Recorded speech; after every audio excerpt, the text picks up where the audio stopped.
If you're a beginner just starting your calisthenics journey and you find yourself confused and don't know how to start, don't worry, because I've definitely been there before and I've made tons of mistakes on my journey. So I'm gonna save you guys some headache and give you 5 things that I wish I knew before I started calisthenics. I'll be sharing with you some of the training mistakes I've made in the past and how you can correct them. And in sharing these 5 things, hopefully you guys can make faster progress and reach where I am sooner than I did. And I'll even throw in some anime analogies because, well, I'm a nerd like that, and I like to pander. Now, of all of the mistakes I've made, and I've made quite a lot, why these 5? For one, these 5 in particular are what I think hindered my calisthenics progress the most, especially number 4 on this list, which might actually surprise you guys. And in my experience, before I fixed these 5 things, I found myself getting frustrated with the results, being confused on how to actually progress, and honestly, it just made myself a worse off athlete. Some of these mistakes still affect me to this day, and I've been trying to correct them as best as I can. I found after fixing these 5 steps, I was making steadier progress, maximizing gains, and just feeling better overall.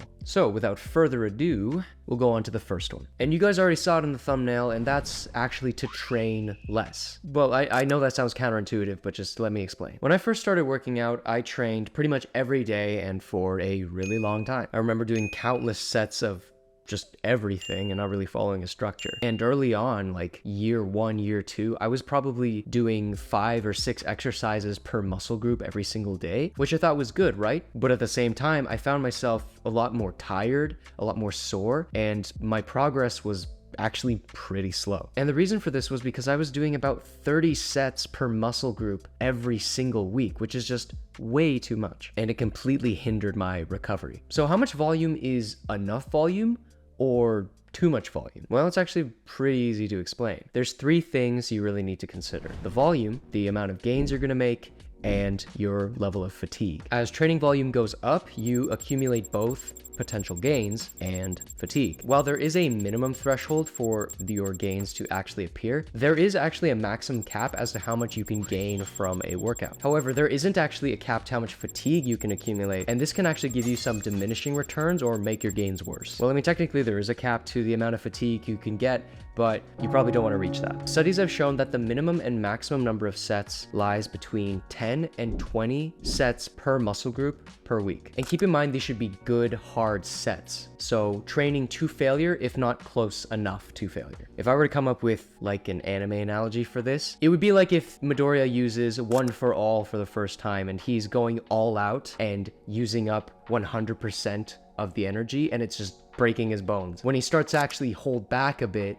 and control the amount that he can exert, then he doesn't break his bones and experiences less damage. Does that make sense at all? Well, I don't know, because it's about to get worse. In a similar vein to the last point, you want to be able to maximize your recovery during and after your workout. So to do that, you are going to need to rest more, and there's actually 2 ways you can implement this. The first way, it sounds obvious, but I was an idiot. When I first started working out, I loved the feeling of being sore and like pushing my limits, but that was a mistake. See, I never rested for less than a minute because I felt you didn't need to rest that long. I mean, it felt great. I was feeling that soreness, but each set that I did was suboptimal at best, especially for the hard skills that I was trying to train for. Your body needs time to recover between sets. Otherwise, you won't perform optimally and you will likely hurt yourself if you don't have proper form. It really depends on what exercises you choose to do, but I like to rest between 2 to 3 minutes on average. The second way you can implement this is something that most new gym goers are pretty afraid to do. See, muscles recover pretty quickly, taking roughly like 48 hours to actually repair, but tendons on the other hand need a much longer time, and this is because they don't have as much blood flow. And if you're training intensely for a few weeks, then it doesn't matter if you're in the optimal set range, you're still gonna accumulate fatigue over time. So what the hell do you do?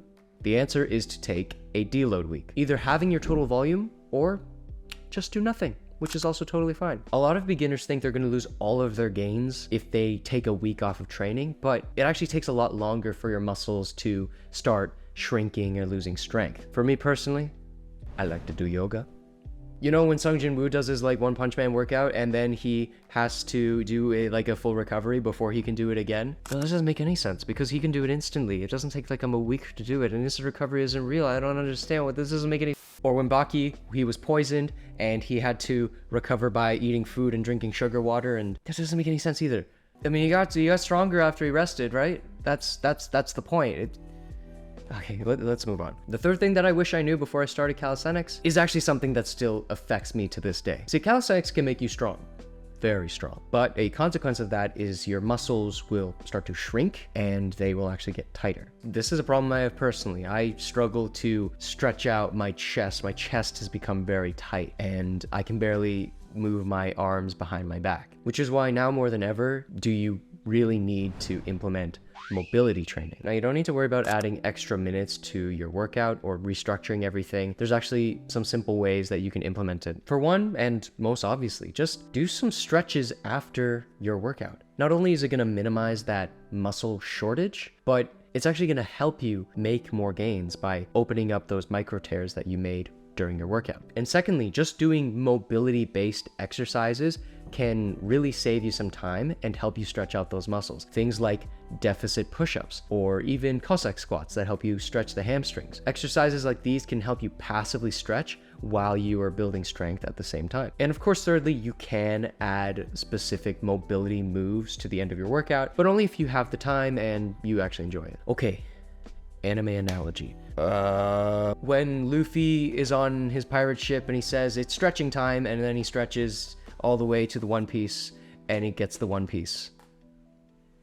I'm losing my mind. Can you tell I've never seen One Piece? I'm so cringe. The fourth thing on this list, which is kind of a shocking epiphany that I've had myself. For the longest time when I started calisthenics, I was a purist. That helped me with mastering my body weight, but it was very limiting to the gains that I was actually making. And the reason for this was I was just neglecting weight training. Now, this may come to you as a surprise as a calisthenics channel, right? And while yes, you can achieve an amazing physique with just body weight training, incorporating some weight training exercises can be super beneficial to your overall strength and physique. Now, I understand if you don't have access to a gym, don't have access to weights, calisthenics is all you have, but if you have access to using weights, you could just use the weights. It's totally fine. And these calisthenics workouts that I post aren't there to tell you to only do calisthenics, but it's there to show you that there are other options besides weight training, especially to those who can only do calisthenics. And you can still focus on calisthenics training because if you incorporate some weight training into your routine, it can actually boost your calisthenics progress. And my 3 favorite ways to do this is weighted calisthenics, because they're OP, they make you bigger, they make you stronger. Isolation exercises, of course, that's where calisthenics is kind of limited, and doing dumbbell curls, tricep extensions, all that's great. And of course, the legs, because when it comes to calisthenics, we're not known for our legs. So doing barbell squats, using dumbbells to exercise is gonna be pretty good. It's gonna help you make those leg gains so you don't end up with damn chicken legs. Okay, analogy. You know how Scar from Full Metal Alchemist Brotherhood, he only used like, I don't know, his right or left hand, but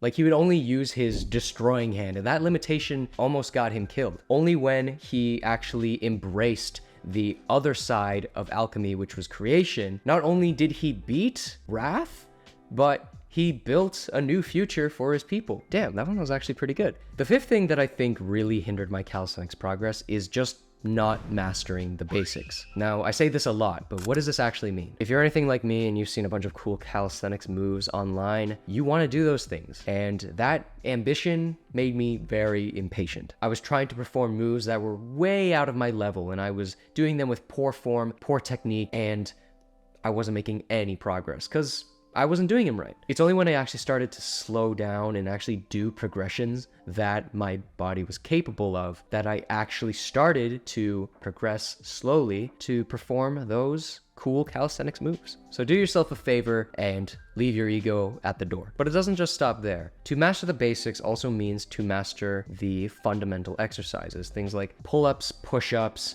squats, pikes, chin-ups, pike push-ups, you name it, the basics. And if that's something you guys are looking for, then I've developed an in-depth beginner's guide on my school group where I can show you all of the basic calisthenics exercises that you can do, as well as how to actually structure your own workout and create an optimal routine for yourself. Or if you want, you could check out my more general guide on how to start calisthenics right up here.